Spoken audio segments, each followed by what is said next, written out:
advice on how not to employ bad developers to avoid some nightmares further down the road with kind of software development going hideously wrong? Yeah, I think it's a really super difficult thing to get right. Firstly, I'd say if you're hiring people in the long term, you get more than 50% people that you think are great, you're doing really well. I think having a greater than 50% hit rate of good slash great people is really good.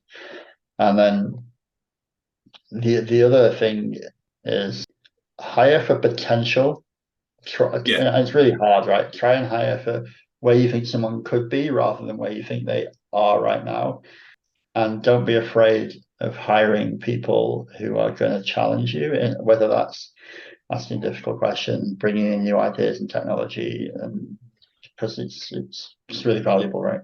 Those things are, I think, are really super important. Like having diversity in your team as well is like I really value it, and I think some of the best teams I've worked on are the teams that have been really diverse, whether that's gender, age, race, and look for diversity of opinion as well, right? That's the thing, because you can have people who are different backgrounds that all have the same opinion, and that doesn't help, right? Because everyone agrees with everyone. You don't get this diversity of thought in a team. But in terms of like actually interviewing people, have a process. Like, it's very easy to just randomly come up with questions in the interview and start poking at people. Like have some standard questions that you might want to ask and see, rate the quality of the answers that they come up with. Not, that's I find that's really valuable. How not just did they get the right answer, Hmm. but how good was the answer? How were they able to explain the thing that they did? Like, what kind of things did they do to make it a good answer? Firstly, how did they interpret the question? So, what level of understanding? Some of that interview process has to be looking at, can they be understood, and can they understand what people are trying to communicate with them in a multitude of different media. So whether that's a live chat, face to face, whether it's written. So some people have strengths and weaknesses, but that's not the be all end all of it. But it's finding out what their level's at. Whether it's that they could go and actually present something to a team confidently. And then, like, some people put a lot of value in hands-on testing, like whether that's kind of can leak coding or whether that's other things. And I think just your mileage might vary there, right? Like you Yeah, might find somebody who's a super great hire who's just super weak in like a high stress coding situation, yeah, but they could be the best person on your team. And you have other people who they could eat that up no problem, but they become a toxic person on your team. So it's fine, absolutely fine to do kind of coding tests with people and just you expect someone to be able to prove that they can do the job that you're asking them to do, right? You wouldn't hire a welder without knowing that they could weld, right? Like, so I think it's perfectly fine to ask people to test, but also put that in context with the other information that you have about that person, because writing code is only part of the job of being a software engineer, right? Like yeah. And whether you agree with this or not, I mean, one of the conclusions I came to a little while ago was it's often easier to look at people who aren't necessarily coming from a computer science background. So people who've got degrees in things like advanced mathematics, philosophy, certainly philosophy, because at the end of the day, you can teach most people to write code. It's very difficult to teach somebody who's done all the elite code stuff, trying to teach them abstract thinking to solve problems in a different way. They're absolutely able to do the coding part of the job, but it's really hard to get them to the point where they're a problem solver at a high level. Yeah, and that's kind of what I was alluding to about the potential part. Mm. Like hire people for the potential of what they could do with other people. Do they have the potential to help have great conversations and come to great ideas and build these things? You can teach someone to code, right? Like you can teach someone. Most people, I truly believe most people could learn to write some code and understand what's going on. It's very difficult to teach someone to be a good human being. Yeah, if they're true. not one already. It's quite a challenge, right? Yeah, I mean, it's not impossible, but yeah, like you say, it's a challenge. I mean, to change somebody's intrinsic behavior or their kind of moral compass is somewhat difficult. Yeah, and then the kind of other thing I would say is you see a lot of teams and companies say, I want to hire Java or .NET or what Python developers, and I only want someone that's got experience in one of those things. In my opinion, that's often not a great way to hire. You want to hire somebody. I'd be much happier hiring somebody who's a well-rounded software engineer that does Java, but we make Python apps, and they can learn Python. And by people knowing many languages and different things, they bring knowledge and ideas that percolate through different things. So just hiring the same type of developer who's got the same, enterprise Java background into your team. That's not diversity either, right? It doesn't matter if they come from different countries. More languages, you bring ideas and ways of doing things from one language paradigm to the other, and if you come from X and it has quite terse ways of doing things and quite easy, and you see easier ways of doing it in other languages, generally quite verbose, i.e. Java. There's a lot of boilerplate there, but then you see other languages where they're simpler. If you've only ever done Java, it seems normal to you, but you go to another language where there's less boilerplate, and you see, okay, we can do this in a lot less lines and a lot less stuff if we do it like this. And just brings ideas, and you start to see what's good about this and what's bad about that. And for me, I think hiring is one of the real hard things that we do, because based on a few hours of having a conversation with somebody, maybe a whiteboarding or a test, going to commit to working with them for 8 hours, 8 hours a day for 5 days a week is quite an ask, right? Yeah, and it can be quite a grind, and just from a personal aspect, if you're having interview after interview and not actually finding anybody that's really fitting the grade, I mean, from an interviewer side of that is really quite grinding.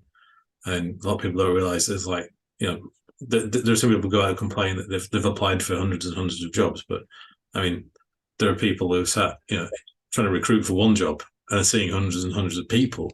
See that it's become obvious to lots of people that being a software engineer is quite a lucrative, well-paid career. It's done me quite well. And there is a market for people who want to get into software just because they want to get paid, which is perfectly fine. But like the same with any trade, there's levels of what you pay for, right? So if you want to have a house that's fully decked out in beautiful Italian marble, you're going to pay the contractor that puts that stuff in a lot of money to do the craftsmanship, right? If you just want to have someone slap some paint on the wall, that's a different it's a different market that you're paying into, right? Absolutely, yeah.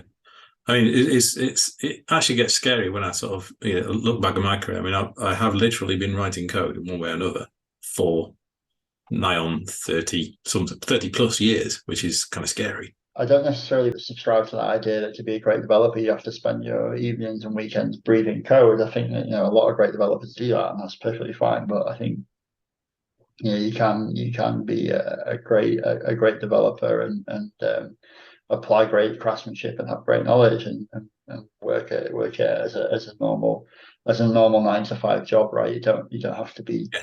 No, I agree with that. I mean, to a certain degree, what I've done career-wise is I've shifted the software development side of it into my own time, and my day-to-day job is not writing code anymore. It's more about helping other people, find a path quicker than I did. So I'm looking for it not to take them 30 years of writing code. I want them to be able to do it in 5 or 10, but there is a certain amount of effort involved in getting to that level of craftsmanship. You can't expect to be senior, well-crafted dev inside of 6 months. So yeah, you see that certainly when I worked at Sky, we had a graduate program, and you had people come in. They come out either come out of university or something, and then they do a boot camp and they do 6 months, maybe do a couple of years, and they expect to be a senior engineer. Some of them genuinely were, right? They genuinely made it to that level. And what you found was that those people who you essentially refused to promote because they weren't at where they needed to be, even with great feedback, and you were telling them why,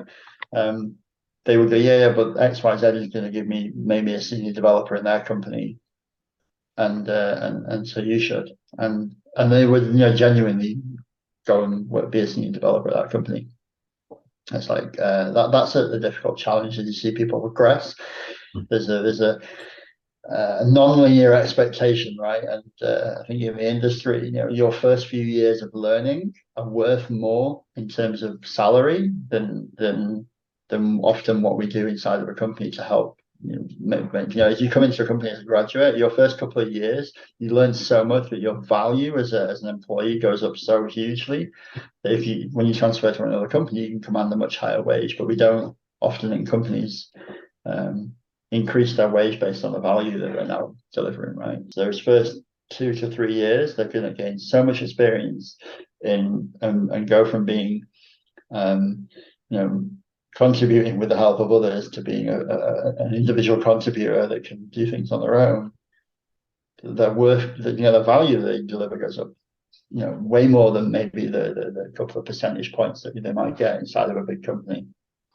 So you see this jumping about quite a lot from people because people can quite genuinely command 25 to 50% pay increase after a couple of years early in their career, and then they jump around, and you see it quite often. Yeah, which probably isn't doing the company a lot of good, because they're losing talent because they're not paying them, and then they're having to go through that whole grind of employing more people. In some cases, I've seen people come back, so they go to another company, they do a couple of years, and then they come back because they can command a higher wage because they've done their sort of time. Yeah, and then the other thing is often you end up replacing the person that left by somebody that's getting paid more than what they were asking for anyway. So and then you're paying recruitment fees on top of that. Yeah, so that's always strange. Certainly in the last maybe 4 years, where there's kind of more companies are realizing that having internal recruitment is more cost effective than using agency recruitment, and in some cases bears better results. I do think that it is. So certainly when I got the role of Philips, I was approached by Philips' internal team, and it does work better, right? They reach out, they know about the job, they can, you straight away attach them to the company and understand who's approaching you and why. And yeah, if you're a company that reaches a certain size and you're doing enough recruitment, having your own internal team is definitely a plus, because especially getting good recruiters, you can do really well, as opposed to the kind of agency kind of shotgun LinkedIn approach where they just send out the same message to 5,000 people. You can afford to be a little bit more targeted, right? We want to hire a developer or a person to fill this role, and we can target it. And it's all like they're a lot closer to the information, so they're much closer to people who really know what you're actually looking for, rather than trying to communicate that across a boundary to somebody who's in a recruitment agency. Yeah. So certainly I saw that when I worked at Sky, is that the recruitment team sat like on the desk behind me, kind of thing. Like they were in the same building. Whereas Philips is a lot bigger and they have much more organized recruitment organization, and that feels a little bit somewhere in between that sat on the desk behind me and an agency. It's a little bit more distant, but you still get that bit of closeness. But it's just it's just a drawback of being a big company and having a centralized function for something. But it's not the end for agencies, certainly. We're not saying they're a bad thing. There are some really good ones out there, and certainly finding people that are in a particular niche. The agencies can be absolutely invaluable in that. I mean, if you're looking for somebody who's a niche within a niche in terms of skill set, it can often be that, and you're adamant you want to employ them as a full-time employee rather than going out to a contractor resource because of you're actually looking to keep them on board, then sometimes the agency is the only way to go. Yeah, they can target their questions to people and LinkedIn approaches, whatever it happens to be, much more effectively. And I think I would imagine that the response rate goes up when you approach somebody as a representative directly of a company versus I'm Yeah, a I mean, representative of. you do see that occasionally in some companies where they actually have an agency, but they're kind of almost bringing the agency in as contractor resource for their own internal recruitment team, kind of. So Yeah, they're acting, wholly on behalf of the company. So they're able to send you an email from an internal company address that everything that's coming to you is looks like it's coming from the company. And it is genuinely because they've been commissioned on that basis. They've kind of been brought external recruitment talent inside the business on a temporary basis to fulfill what they need to do now, yeah. rather than retaining them on staff. If you found this video interesting, then please click on like. YouTube needs to know. And check out the links that's on this channel. You might find something else you find even more interesting.